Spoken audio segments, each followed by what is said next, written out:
It's that season again, hot cross buns. Come on into Jenny's Walk and let's make a lovely hot cross bun using a different method to make that dough. Come on in, let's get started.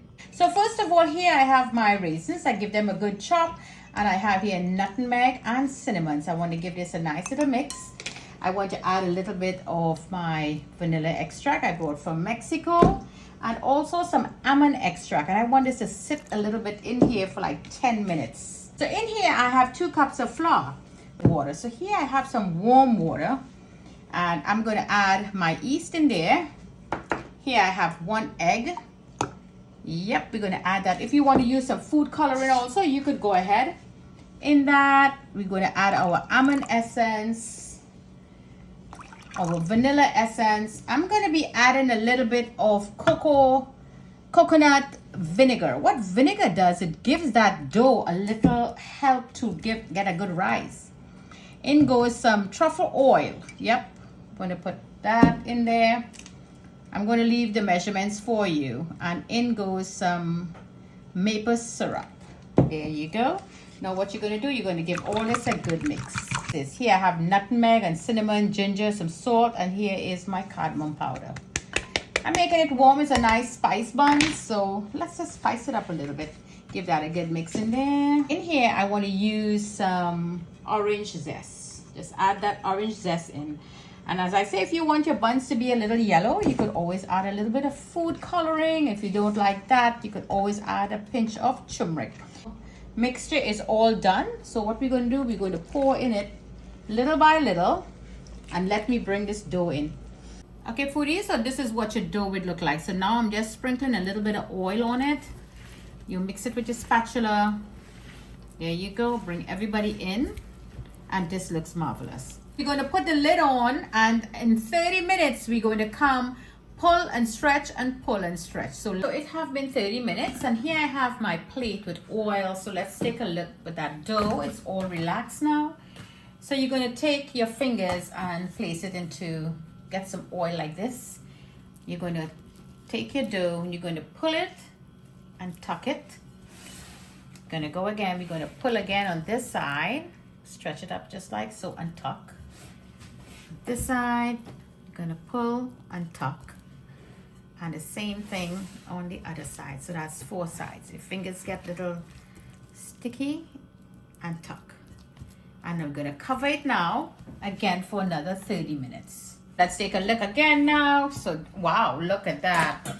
So this is the second one. We're going to pull and push and pull and push. You see how nice it raised? Again, put that oil in your hands. So foodies, I'm going to add half of my raisins in here now, all around. There you go. That looks marvelous. And now you're going to do the same thing again. Loosen up the sides. And we're going to lift as high as you can go and tuck. Spin it around again. We're going to lift as high as you can go and tuck. Put some oil in your fingers, and if you could only smell this lovely scent of that citrusy orange in there, and I'm getting the nutmeg. Oh wow. And now you lift there again and tuck. So we're going to leave this now in here one more time. This is the last time, and now we're going to roll it in. So that looks marvelous. So I'm going to put my oil in my hands and put the last bit off. Let's empty all of that raisins.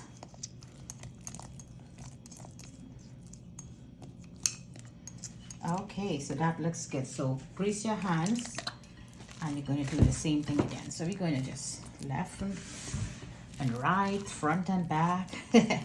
Oh boy, I actually love the smell I'm getting from my dough. So this looks good now. So on my counter space here, let's empty that dough. Everything down.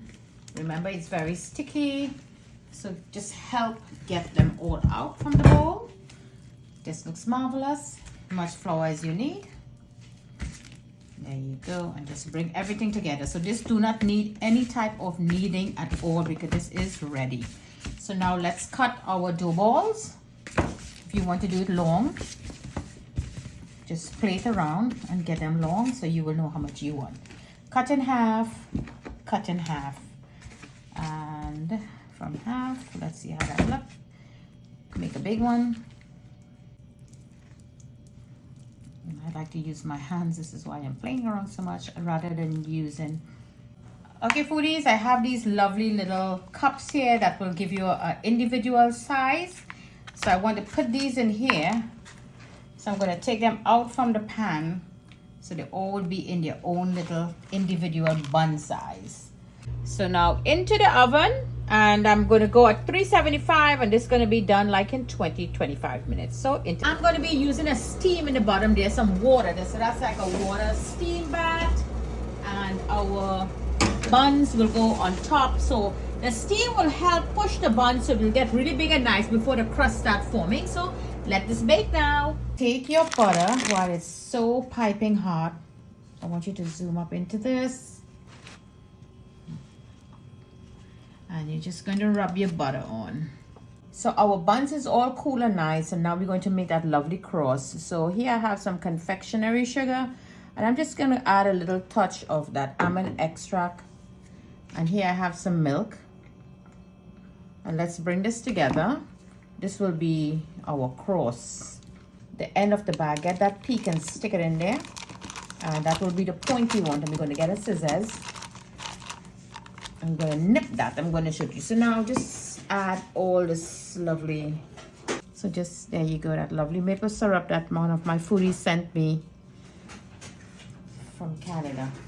There you go. And a nice little sweetness. Now, if you do not have a maple syrup to add in your dough, you could always add a 1/4 cup of sugar. And as for this part, you could also make some syrup.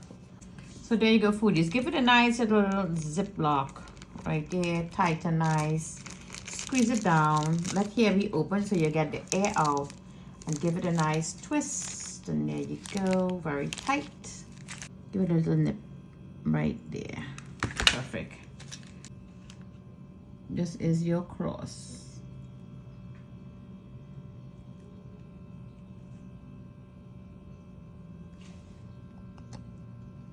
And just like so. You don't have to do the whole thing. You really want a cross. The whole thing is an X. I think this is a cross, right? I think this is X, like to mark X the spot. But you know, traditionally, this is how they do. They do the entire thing. So you could do the entire thing, or you could go with what you believe is a cross. So there you go, foodies. Our lovely hot cross bun. No need, just pull and stretch and pull and stretch and pull and stretch. What a lovely, simple way to make your hot cross buns. Simple recipe than the regular one you do to knead and wait and all of that, and turns out very beautiful. So I want to break into one of this bread now, my dear foodies. Let's take a look at all of that pull and stretch and pull and stretch. Let me break right here. There you go. Look at that. Really cinnamony and nice with all those raisins, fruits. Well, some you will see a lot of fruits around inside. Some of them, you know, they scatter all around. And I want to try a piece of this cinnamon bread, of this bread with the icing. Oh, wow. This is so soft. Look at that. Look at the cloudiness of the softness. And all those warm spices traveling in my mouth. Look at that, my dear foodies. All that pull and stretch and pull and stretch. Very soft dough. Give you a very, very light and fluffy and airy bread. I need a red Solo to enjoy this, my dear foodies. Lovely hot cross buns here from Jenny's Walk. Always bringing great flavors to the table. Like and share this vids. Invite your friends to follow into Jenny's Walk. Subscribe to my YouTube channel. From my kitchen to your kitchen. Happy cooking.